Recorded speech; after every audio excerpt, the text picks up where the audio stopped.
Hello, everybody, and thanks again for joining me on this next episode of Talking Shit with Heather. Today's special guest is Dr. Debbie Sibler.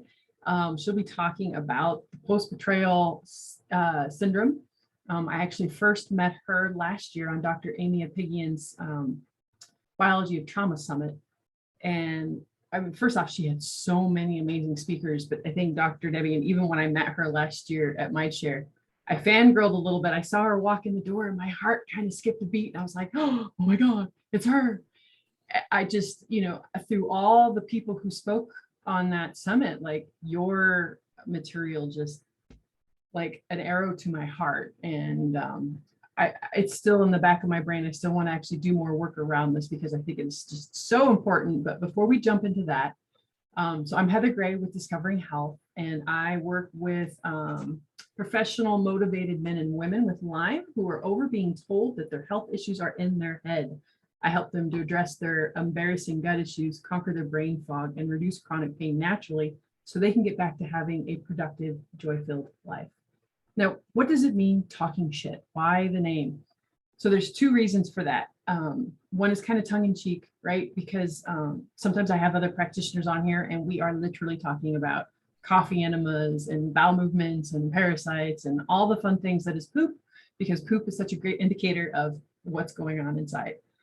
The other part is just like, so what Dr. Debbie's going to be bringing is that shit storm story, right? That story that got us to doing what we do. The majority of us alternative healers have a tendency to have a backstory on why we do what we do. And that's the stuff I want to bring to the light, because that's when we can heal, is when we bring the stuff out of the darkness and we talk about the hard stuff. And I think that's when I fell in love with you so much, Dr. Debbie, is because you're a lot like me and you kind of put it out there, right? You're like total transparency, total vulnerability, because that's the only way people can resonate and hear their stories. And I didn't even put a word to what the heck was going on until you put a word to it. I'm like, post-betrayal syndrome. I'm like, oh. So enough about me. Let's get into you and let's hear some of your shitstorm story and a little bit about your background. You've got 2 international best-selling books. I got him here. Yeah, Unshakable. Trust Again and From Hardened to Healed. Okay, that's incredible. And then you've got a very popular, I'm so blessed that you're on my podcast because I'm nowhere in the league that you are. And no. Maybe someday you can have me on as a guest, but tell us a little bit about that as well. So just take it away, Dr. Debbie. Of course. Well, first of all, thank you so much. So looking forward to our conversation. Post-betrayal syndrome is, well, here's the thing. Betrayal is not the kind of topic where you're like, oh, you know what? I want to study betrayal. No, you study it because you have to.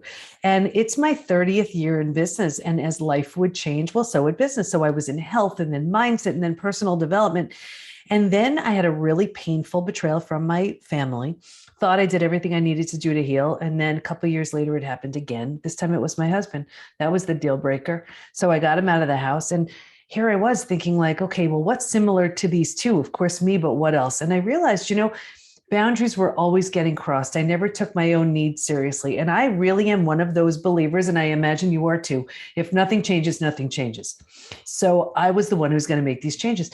So I thought about it and I was like, a book wasn't going to get me out of this mess. Like I needed a whole PhD in it. So I enrolled in a program, and it was a PhD in transpersonal psychology, the psychology of transformation and human potential, because I was changing so much. I didn't even understand what was happening. He was too, on his own, wasn't really ready to look at that.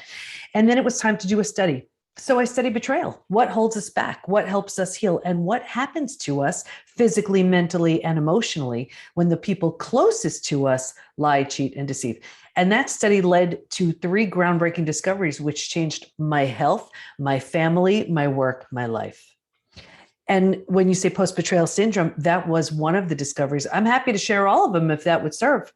Oh, absolutely. I'm fascinated by you. I'm fascinated by this story, and I'm fascinated by this work. So yeah, absolutely. Please. Sure. So at first I was studying betrayal and post-traumatic growth, because betrayal is such a dark topic. I'm always looking for the transformation piece, the upside, So I was studying, okay, betrayal and post-traumatic growth. And for those who aren't familiar, I kind of look at post-traumatic growth as the upside of trauma, what that trauma has led to. whether it's death of a loved one, disease, natural disaster, whatever. It leaves you with a new insight, awareness, perspective. But I had been through death of a loved one, and I had been through disease. And since this is a health group, I had peritonitis, which I was in the ICU for 11 days. Miracle I'm alive. That's a whole other story. But I was like, no, betrayal feels very different for me. I didn't want to assume it was the same for everyone else. So I asked my study participants, and I said, if you've been through other traumas besides betrayal, is it different for you? Hands down, unanimously. I said, oh my gosh, it's so different. And here's why. Because it feels so intentional, we take it so personally. So the entire self is shattered. Think about it. Rejection, abandonment, belonging, confidence, worthiness, trust. These things aren't really that affected. Let's say if you lose your stuff in a house fire, you know what I mean? But with something like betrayal, they are. So it didn't quite qualify as post-traumatic growth. It was like, yeah, you need to rebuild your life, but you also need to rebuild the self.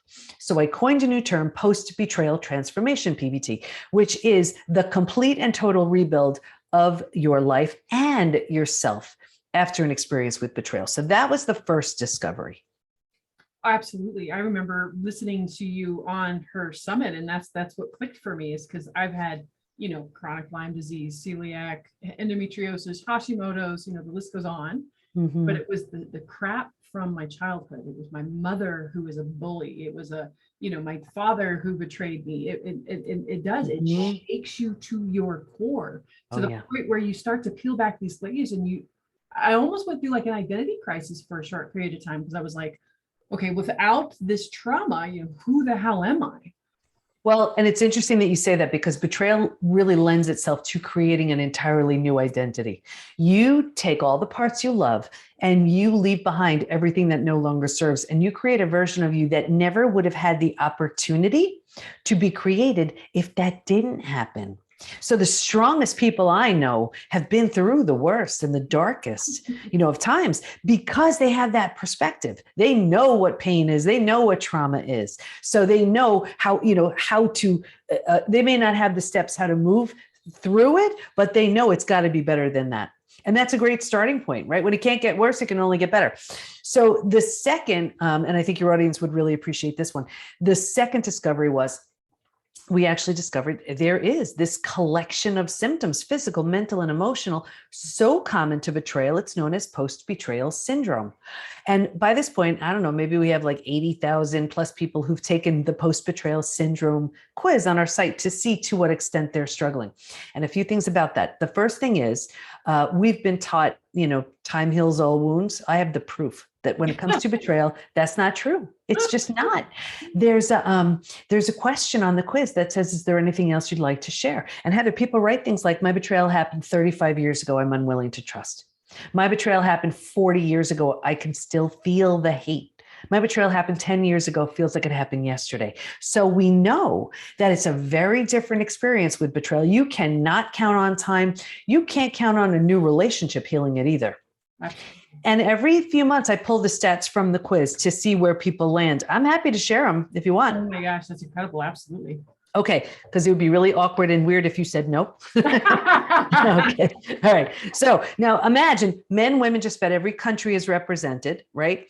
And this is out of 80,000 people or so. 78% constantly revisit their experience. 81% feel a loss of personal power. 80% are hypervigilant. Like, what does that do to your nervous system right there? 94% deal with painful triggers. And those triggers can take you right down. These are the most common physical symptoms. And I bet the majority of your audience is feeling some of these. 71% have low energy. 68% have sleep issues. 63% have extreme fatigue. Your adrenals have tanked. That's what that is. 47% have weight changes. So in the beginning, maybe you can't hold food down. Later on, you're using food for comfort.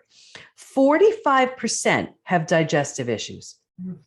45%. And that could be anything: Crohn's, IBS, diverticulitis, constipation, diarrhea, you name it. What I find so interesting about the gut issues is this. Think about what the gut does.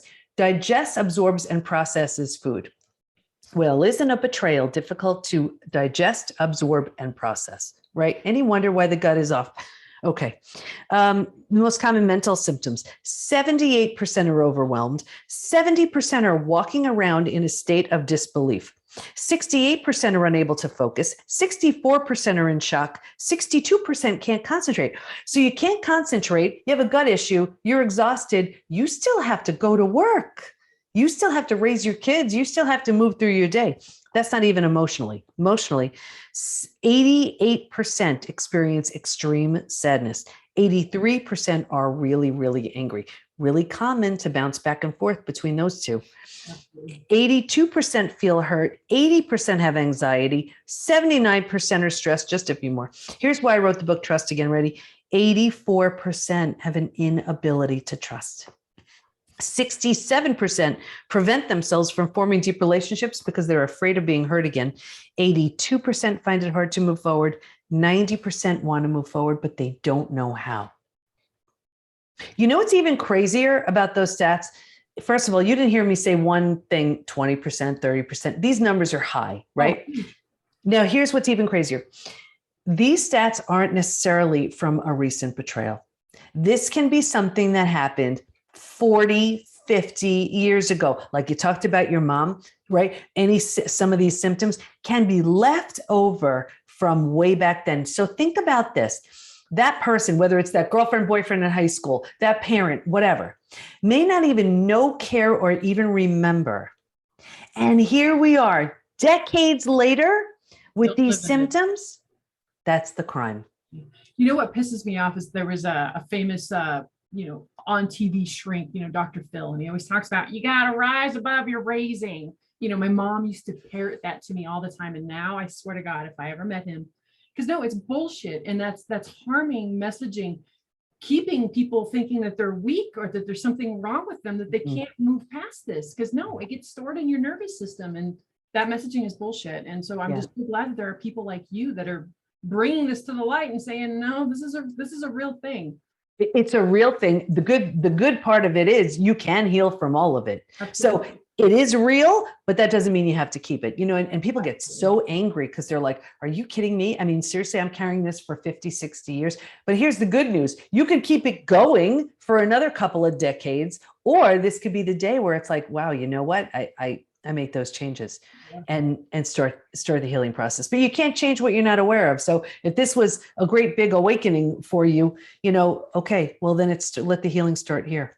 Well, how many of you are going to be watching this? How many of you dealt with some sort of a betrayal, right? Something that you're carrying around that when you think about takes you right back to that same day, those same visceral reactions, the triggers, how many can relate with the list of symptoms that she read off, So yeah. Well, and that's also how you haven't healed. If you're just brought right back there, there's work to do. Oh yeah. When we were talking, did you notice I started tearing up a little? I'm like, choke it back, Heather, choke it back. And then that was the next thing. I was like, oh, I definitely have got to look at this because there's still work for me to be done. Well, that's it. Because there are some people like, no, I'm fine as long as I don't see that person. No, you're not. That doesn't mean you're healed. You know what I mean? Or I'm fine as long as I'm not triggered. No. That's not healing. Healing is when those triggers come and the emotional charge is gone. And here's if I were to have a timeline, it looks like this. First, there's this deep sadness. Like, how can you do this to me?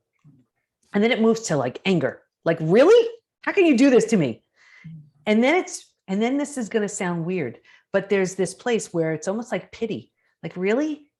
That's what you have to do. And that's so important because when you move from anger to pity, anger, it's like you're in the picture, you're in it, you don't even know, and you're just reacting. Pity is almost like you step out of it and you look and like, that's what you have to do. That's so, and then you move to compassion. When you're in compassion, you're good. So anybody listening to this, if you are not in compassion, if you are in any of those others, there is work to do. I'm happy to share the third discovery if you want. Absolutely. All right. For me, this was the most exciting. I mean, in the geekiest way, I thought my head was going to fly right off my body. And what we learned was while we can stay stuck for years, decades, a lifetime, and so many people do, if we're going to fully heal, and by fully heal, I mean symptoms of post-betrayal syndrome, like I just shared, to that completely rebuilt state of post-betrayal transformation. If we're going to go from one to the other, we're going to move through 5 proven, predictable stages. And what's even more exciting about that is we know what happens physically, mentally, and emotionally at every stage. And we know what it takes to move from one stage to the next. Oh. Healing is entirely predictable. I'm happy to share the stages. Please. Okay. So they're totally mapped out in Trust Again. It's what all of our coaches are certified in. It's what we teach within the PBT Institute, but I'm going to give you like a distilled version right here. Yeah. So stage 1 is like a setup stage. And if you can imagine 4 legs of a table, the 4 legs being physical, mental, emotional, and spiritual. What I saw with everybody, me too, was this real heavy lean on the physical and the mental, thinking and doing, and kind of neglecting or ignoring the emotional and the spiritual, feeling and being, right? And you know why we do this? We do this because we have so much to do. Feeling takes time.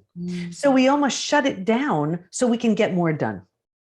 Absolutely. You know, and it's not without a price. I mean, that was me, 4 kids, 6 dogs, a business, like who had time to feel anything, right? So I get it. Yeah. But picture a table with only 2 legs. It's easy for that table to topple over, and that's us. Stage 2, by far the scariest of all of the stages. And this is shock. This is D-Day, Discovery Day. And it's the breakdown of the body, the mind, and the worldview. Right here, you've ignited the stress response. You're headed for every single stress-related symptom, illness, condition, disease. They are headed your way. Autoimmune. Yeah, right. Your mind, it's like you cannot wrap your mind around what you just learned. This makes no sense. It's like, what? And your whole worldview has been shattered. Your worldview is your mental model. It's the rules that govern you, that prevent chaos. Don't go there. Trust this person. This is how life works. Your mom's not supposed to treat you that way. Yeah, right. And think about it. In one like life-altering moment, every rule you've felt to be or you believed was real and true is no longer. The bottom's bottomed out, and a new bottom hasn't been formed yet. So this is terrifying. But think about it. If the bottom bottomed out on you, what would you do? You grab hold of whatever you could to stay safe and stay alive. That's stage 3. Survival instincts emerge. It's the most practical out of all of the stages. If you can't help me, get out of my way. How do I survive this experience? Where do I go? Who can I trust? How do I feed my kids? Here's the trap though. Stage 3, by far, hands down, is the most common place to get stuck. I was just thinking that right even before you said it, because it is. And here's why. And that's why I want you to, everybody listening, try to imagine, is this the stage that you're in? And there's a really good chance it is. Here's why. Think about it. Once you've figured out how to survive your experience, because it feels so much better than the shock and trauma of where you just came from, you're like, okay, I got this.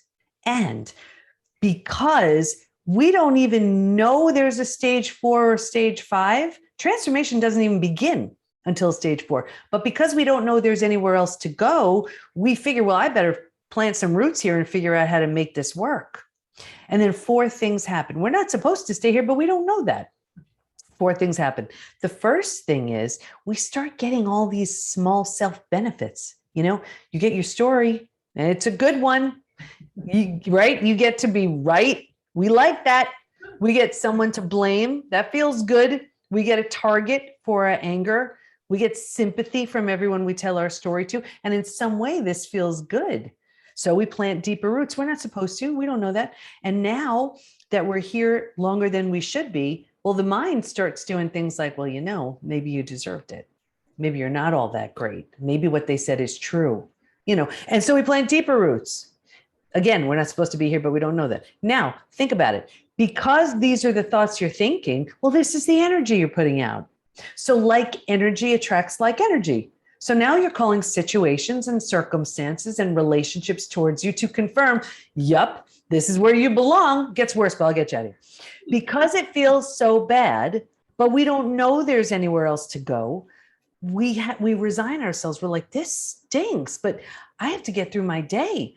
So right here, we start using food, drugs, alcohol, work, TV, keeping anything, right? Think about it, to numb, avoid, and distract ourselves from this painful place. So think about it. We do it for a day, a week, a month. Now it's a habit, a year, 10 years, 20 years, and I can see someone 20 years, 25 years out and say, that emotional eating you're doing, that numbing in front of the TV, with that drinking, do you think that has anything to do with your betrayal? And they would look at me like I'm crazy. They'd say it happened 20 years ago. All they did was put themselves in stage 3 and stay there. Does that make sense?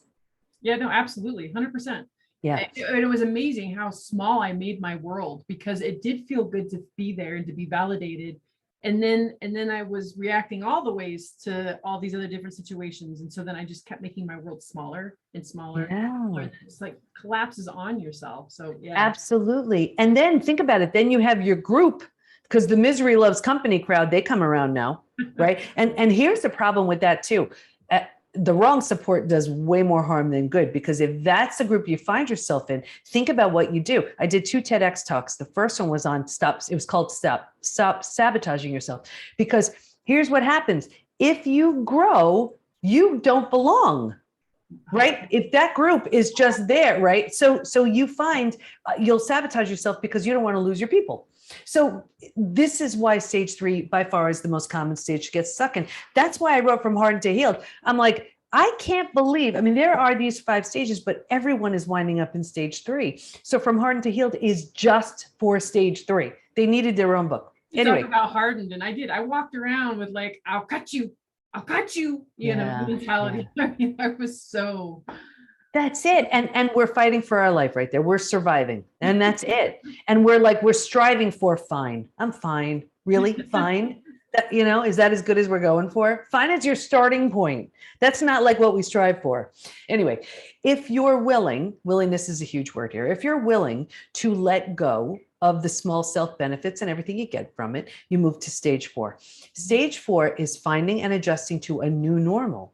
So here's where you acknowledge, I can't undo what happened, but I control what I do with it. Just in that decision, you're turning down the stress response. You know, you're not healing just yet, but at least you stop the massive damage you've been creating in stages 2 and stage 3. Stage 4 is like, if you've ever moved, to a new house, office, condo, apartment, whatever, all your stuff's not there. It's not quite cozy yet, but it's going to be okay. You know, that's the feeling of stage 4. Like, you know, you don't have it all figured out, but it's going to be okay. But what's really interesting about stage 4 is if you were to move, you don't take everything with you, right? Like you don't take the stuff that doesn't represent who you want to be in that new space. And what I found was if your friends weren't there for you, you don't take them with you from stage 3 to stage 4. If they don't rise, they don't come. I see this all the time. Anyway, when you're making stage 4 cozy, you're making it mentally home, you move into the 5th. Most beautiful stage. And this is healing, rebirth, and a new worldview. The body starts to heal. Self-love, self-care, eating well, exercise. You didn't have the bandwidth for that earlier. You know, you're surviving. Now you do. The mind is healing. You're making new rules. You're making new boundaries based on what you see so clearly now. And you have a new worldview based on the road you just traveled. And the 4 legs of that table in the beginning, it was all about the physical and the mental. By this point, we're solidly grounded because we're focused on the emotional and the spiritual too. Those are the 5 stages.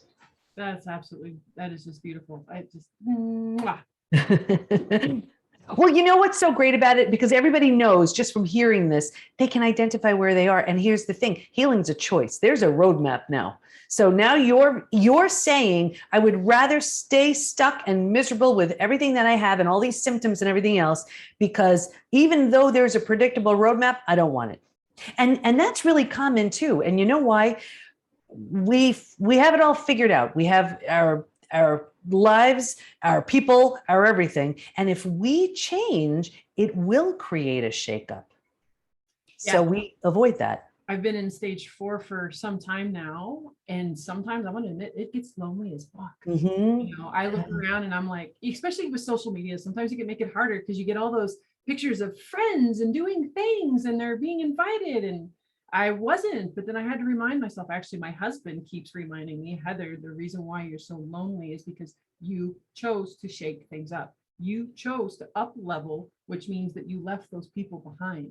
Yeah. And now being a part of Mindshare, now being a part of some of these other cool groups that I have been up leveling, and I have been meeting a new group of people who are taking responsibility for their life, for their actions, for their mental and their physical well-being, their spiritual, and even just these small connections, they're so nourishing, so much more than just the little misery loves company crowd, right? That you get those little hits from. Like, this is nourishing on a whole nother level. Like, folks, seriously, those that are stuck in 3, you know, 4 can seem a little on the scary side, and sometimes it takes a minute. It's so worth it, though. It is so freaking worth it.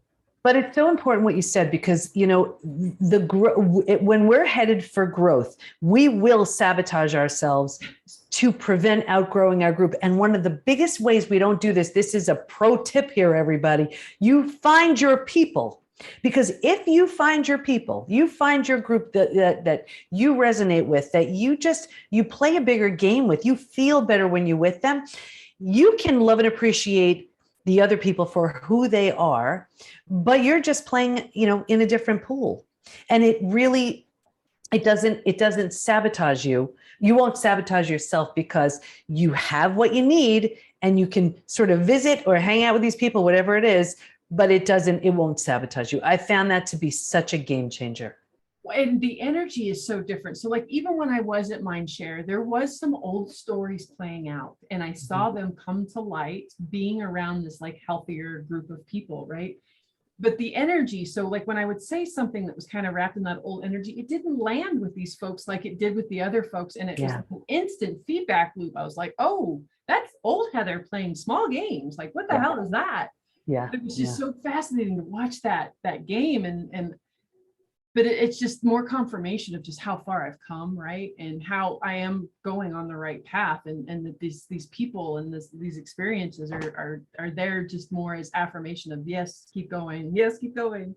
And I'll say, as an outsider, like looking at you, I remember when you came in and you're already so different. You know, there was like, I remember it was sort of like, you know, you seemed like you felt like the outsider. Like, can I be in this group? You know, kind of thing. And now you're just in, right? It's just, that's just what happened. And like, I feel like with me, I knew the secret handshake or something from years ago, and I'm just never leaving because I can't come back. But it really is about whatever group, you know, has you playing a bigger game. It makes such a difference.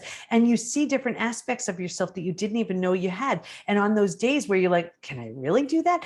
It's so helpful to see these people doing it, and so much bigger. And you're like, wow, if they're doing that in their business with their, you know, their group, maybe I can do that too. It just has you up leveling in so many different ways. Absolutely. Awesome. So what are you promoting right now? I mean, I noticed you had a couple books in your hand, or is it your podcast? What is it? What beautiful, awesome thing are you wanting to throw out into the world right now? Yeah, there's a lot going on, because in the PBT Institute, first of all, there's no place like it, because this is research-based, proven. All we do is have people come in they're at stage 2 or stage 3. We find out what stage they're at, and then they take the appropriate classes, move through the appropriate programs, see the coaches that we have. They're all certified to move them to stage 4, 5, and beyond. So we have all different kinds of programs. And now we even have a program for the betrayer.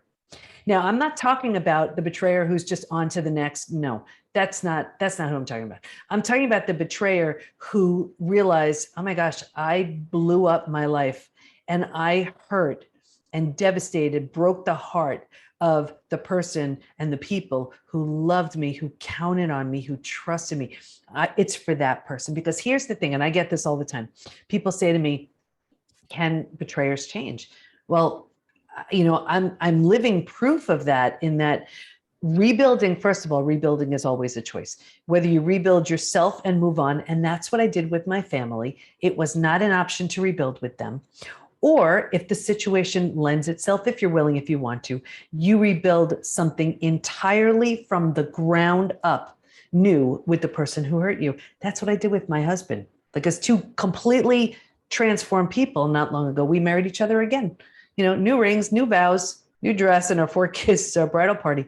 So, you know, people ask me all the time, how can you do that? Well, I never would have done that if it was the same person. For sure. But just as I became entirely new, you know, and so did he. And it is possible. I see it every day within the Institute. So we have a program for the betrayer as well. Yeah, no intermingling within the community because that may be too triggering for some of our members, but they have access to coaches, they have access to me, they have access to programs too, so that they really understand what betrayal is and what it does and what its cause and what they can do to heal it. So we have a lot going on in the Institute. It's amazing. Incredible. How do they find you? Yeah, everything is at the PBT, as in Post Betrayal Transformation, thepbtinstitute.com. Awesome. And that'll all be in the show notes. So when this all comes together, that'll be there, easy to find. I highly, highly recommend taking that quiz, right? It'll give you some great ahas and openings, just to see, is this the next step for me? Is the next layer to pull back? I found that people that have got chronic illnesses for a really long time, and that is the piece that they have definitely left out. And that's why at the time I was jumping on and did a lot of Dr. Amy's work, really moved some stuff out of my nervous system. But like I said, seeing those tears come up, when we're talking, like I said, it's still another area I need to peel back. And I most definitely am hoping within the next year to be able to jump in and do some work around that with you, Dr. Debbie. So thank you for all the beautiful stuff that you're putting out in the world. Like from the bottom of my heart, like I can't even, I'm speechless. I can't even, like, just thank you. Thank you. Oh, thank you so much. Thank you. Awesome. Thanks for joining us. Have a great day. Stay tuned. Make sure to hit like and subscribe so you never miss an awesome episode.